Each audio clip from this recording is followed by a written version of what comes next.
Hello everyone, Venris here, and today we'll be talking about the Rise of the Rat update for SFO, especially the Siege rework that we are doing with this update. Update is being released on Thursday, 18th of September. Changelog is being available to patrons right now, will be available publicly with a special video just before the release of the update. So you will be able to see all of those stuff. And in this video we'll be focusing on the siege changes. I will be going with all the numbers, things like that, but I will be trying to show you the most interesting changes that we are doing. So let's hop in. First thing first, the change that I'm very happy and I'm not happy at all. There are several reasons for that. First of all, we changed how the barricades and the towers working, but those changes we are not 100% happy with, and we are not happy with them fully because they are bugged right now. They are bugged in a way that I will show you in a minute.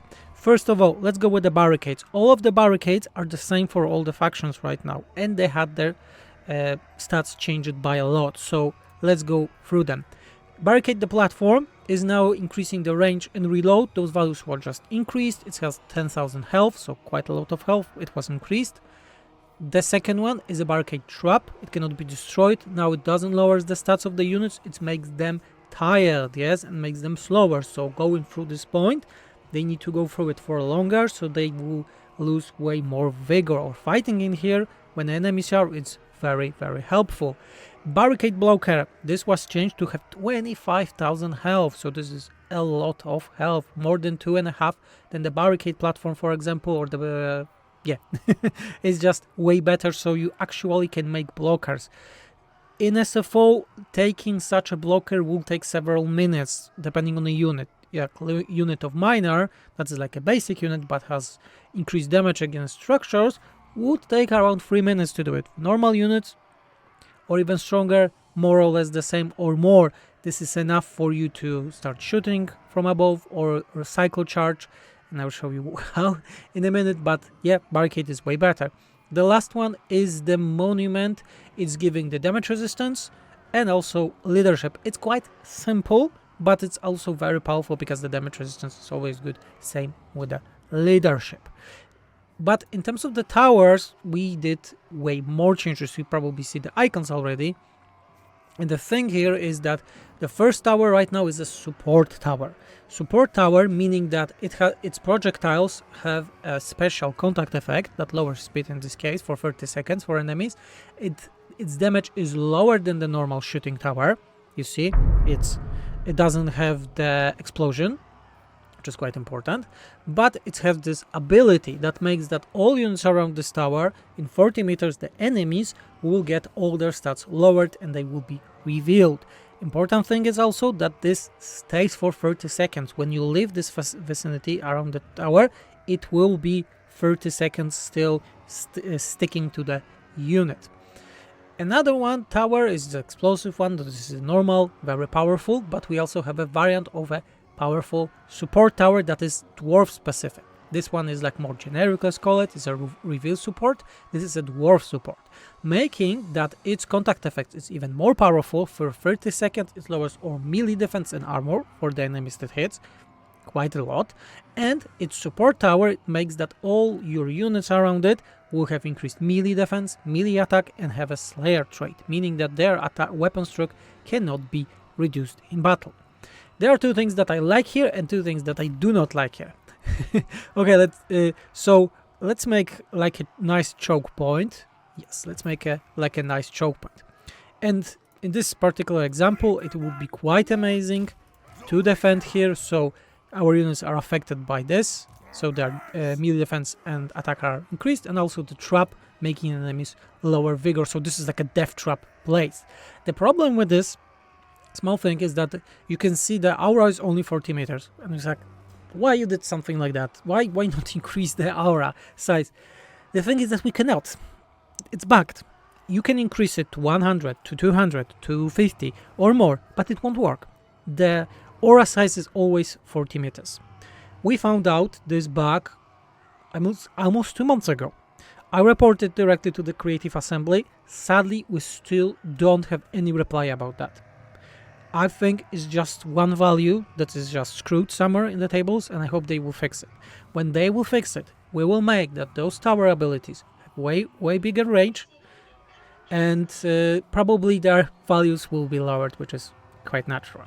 But I think as an idea, right now it's not ideal, let's face it, but I think it's way better. It's way better than just shooting tower. You can make some scenarios here and choking points and other stuff. But this is not all that we did for the sieges. There are some changes that were already in SFO that I will be talking about, but also the changes that are new. We changed how the docked ability works. So in vanilla it was increasing the range by 20% and some missile block and things like that, and we were fine with that. The problem with this was always that the units on walls have way less power in terms of how much they shoot, because there is collision. There is always a collision here that some troops will be having problem while shooting. So we make sure that these values are increased. So range is way higher, 40%. Also the damage is increased, the missile block chance and missile resistance are increased. Meaning that there is more incentive, we want to have a more incentive to have units defending the walls. You get it. Because towers itself in SFO are very powerful. They are not that hard to destroy because they don't have that much health, but the thing is that we want units on the walls to actually, you know, be better. If you think that this value is maybe too small, let's talk about it in the comment, because this is a siege rework, this is not something ideal, but we are thinking about those changes to make the sieges a bit better. Other stuff is that we have a passive ability that was called, I don't know where is it, oh okay, we need to start a battle, and that ability was somewhere. Yes, Siege Defender it's called. The Siege Defender is an ability that allows us to have increasing bonuses for your army based on how many points you have. It's both for the enemies and the defenders, those that are attacking and defending. In previous iteration of SFO and also vanilla, we just had it that it's speed, vigor per second reduction, and also replenishment, and more melee defense, melee attack for the attackers, and we changed that. Why? Because in SFO there is really a lot of incentive, a lot of effects, and a lot of other sources that already increases the stats for defenders and attackers. And it was going to the situation when sieges can drag a lot, but because having plus 10 melee defense was way too much, let's face it. So we made it that right now it's mostly increasing the speed and leadership. For the defenders, it's also increasing replenishing vigor by 0.25% per second. So it's like 1 point of vigor per 4 seconds. So it's nice because you're starting as a defender with everything already. But as for the attacker, we made that it's not 1%, sorry, not 0.25%, but it's 1%. So when you're starting to take the points, so there is bigger incentive to take as more points as possible, you will be also getting the speed, the melee, the leadership, and also more vigor replenishment than defenders. So we will be able to starve them in that way. I think the biggest change here is not the vigor but the speed, making the sieges way better. For example, when you see that your units will be attacked soon because there is a wall, there's a siege tower that's coming to the wall, you can get them back way faster because of this 25% speed that is making the, let's call, sieges a bit more snappy. Other thing that we changed also is that all of the siege towers, walls, gates right now will level up as you're going through the campaign, making higher tier settlements, meaning that, for example, the gate is now 20,000 health, but it can go to 30,000 as a max. This is like a tier 3 settlement values, I think. Same with the walls, same with the towers. All of these things will now level up, making that let's call it that the endgame sieges are very bulky, tanky, and so on. But if you will attack a tier 3 major settlements or tier 2 major settlement, you will feel the difference between this tier and tier 5. I know that in previous beta like a proving ground for vanilla. Creative Assembly were trying to increase the values of the walls, the gates and things like that. But important thing for us was that those changes that we do in SFO are actually substantial, meaning that you don't take a gate in 1 minute, but you need at least 3-4 minutes to take it. You'll say this is long. Yes, it may be long, but from tactical standpoint, it's way better to do it that way, so you actually have time to take the gate, so to withdraw and so on. In vanilla, I'm happy that they're increasing those values, but the difference are way too small. The difference between gate on level 1 and gate level 5 will be a matter of minutes, which in my opinion is just better. But let's go further. You can counter all of those stuff with the battering rams and the siege towers. Those things were not changed really in SFO for ages. I think they were very good. They are, for the most important thing, the power of getting the siege towers, meaning the manpower, means that normally you were needing in vanilla, let me go with the values, around 10 manpower to create a tower. So usually it was 2 or 3 turns in vanilla. In SFO, since Warhammer 2, we have that those values are 3 and 2, meaning that you always need 1 turn to make siege towers or battering rams. Battering rams, which are very important because of walls, not walls, god damn it. The gates are very powerful in SFO. They can one-tap them. So actually, if you allow enemy to get the battering ram to your gate, the gate is dead. there is no better way to take out the gate. The battering rams are a bit faster in SFO than vanilla, but it's like a changes that we already have in the mod, and so on. There are also other small changes that I will show you, but we need to move to the campaign. Let's have a talk about the campaign stuff. All of those things that you saw in battles will be in this update, but we are also changing some stuff in the campaign.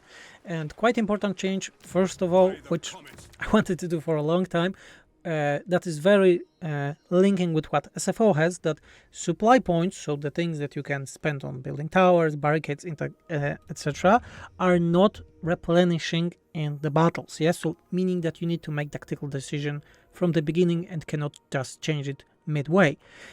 That going, we are removing the effect that was giving defensive supplies per turn during sieges. I do think that this change was always bad, and we are just making that all the garrisons and so on, everything that had this effect previously is just giving a flat value of supplies.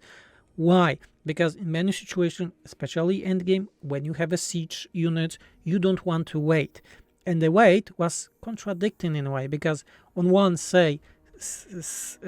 one way it was increasing the supplies for the defenders, but they were also getting attrition, so it was like contradicting to each other, if you know what I mean. So right now, waiting for the settlement to be attritioned is always better than like it was previously.